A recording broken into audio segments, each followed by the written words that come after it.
Snow fell softly over the sleeping city that night. Inside the tallest glass tower, light still burned on the top floor. Behind those windows sat Elena Morozova, the woman they called the Ice Queen, a CEO feared by everyone, known by no one. To the world she was perfect, powerful, untouchable. But when the doors closed and the office went silent, she was just a woman alone with her ghosts. 7 years ago, she lost her little girl in a car accident. Since that day, she buried her heart under work, money, and silence. She told herself she didn't need love anymore, that grief was easier than hope. That night she stayed late again, staring at her reflection in the dark glass. When she finally left the building, snow brushed her coat, the wind biting through her pride. And then she saw her, a small girl sitting on the frozen steps, hugging her knees, trembling in the cold. Her hair was messy, her shoes too thin for winter. Elena frowned. "Where are your parents, little one?" The child lifted her head. Her eyes, deep green, shining, met Elena's. "I'm waiting," she whispered. "Mom said she'd come back, but she didn't." Something inside Elena cracked. "You can't stay here," she said. "You'll freeze." The girl hesitated, then looked up and asked, "Then, could you be my mom? Just for one day?" Elena froze. Her heart stumbled. No one had called her that in 7 years. She wanted to walk away. But something stronger than reason made her say, "Come inside." That night, a lonely woman and a lost child stepped out of the cold and into each other's story. The drive home was quiet. Elena watched the child through the rearview mirror. Small hands pressed to the window, eyes tracing the snow. Her name was Leah. 7 years old, polite, too quiet for her age. When they reached the penthouse, Leah looked around in awe. "It's so big," she whispered. Elena replied, "It's just a place to live." But even she could hear the emptiness in her own voice. Leah drank hot chocolate near the fire while Elena pretended to read reports. Yet her eyes kept drifting back to the child's tiny face.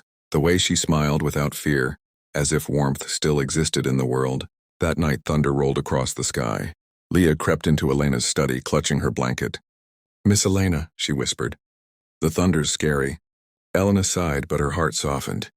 "Come here." The girl climbed beside her.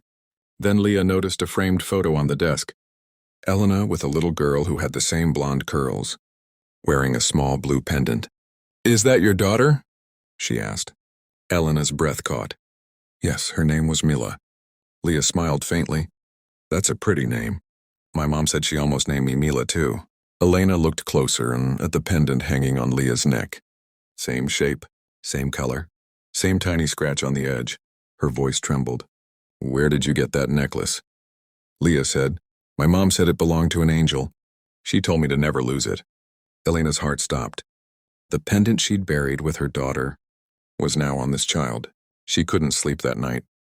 While Leah dreamed peacefully beside her, Elena sat in silence, tears finally breaking through years of ice. Somewhere deep inside, a spark of hope and fear began to awaken. Morning came gray and cold. Elena watched Leah eating pancakes, laughter filling a kitchen that hadn't known joy in years. But behind her smile, questions burned like fire. When Leah left for a walk with the maid, Elena made a call. "Detective Ivanov," she said softly, "I need your help. I have to find where this child came from." Hours later, she sat by the window, staring at falling snow. She thought of that night 7 years ago, the crash, the flames, the grave she could never visit without breaking. When Ivanov arrived that evening, he saw it in her eyes. "You think she's yours," he said. Elena didn't deny it. "I don't know what to think.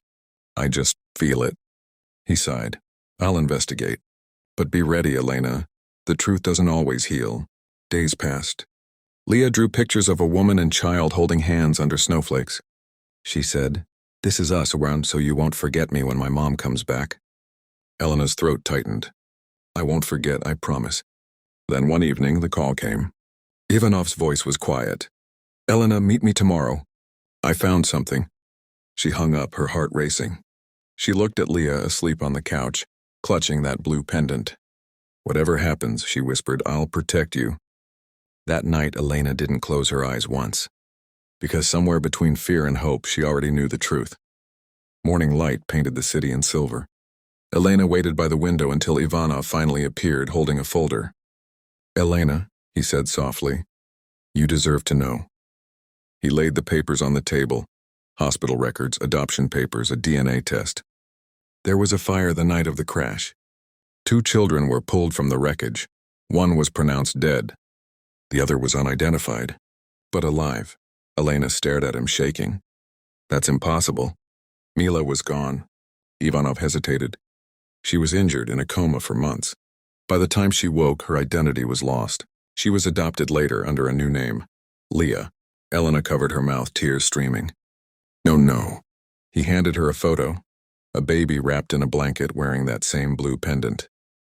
Elena broke. Her knees gave way as the world tilted. She's my daughter? Yes, Ivanov whispered. Mila is alive. For a long time, Elena could only cry. Years of grief pouring out all at once. Then she felt tiny footsteps behind her. Leah's sleepy voice said, Mom, why are you crying? Elena turned, trembling, and pulled her close. My baby, she whispered. My beautiful girl. I lost you once. I'll never lose you again. Leah looked up, confused but smiling.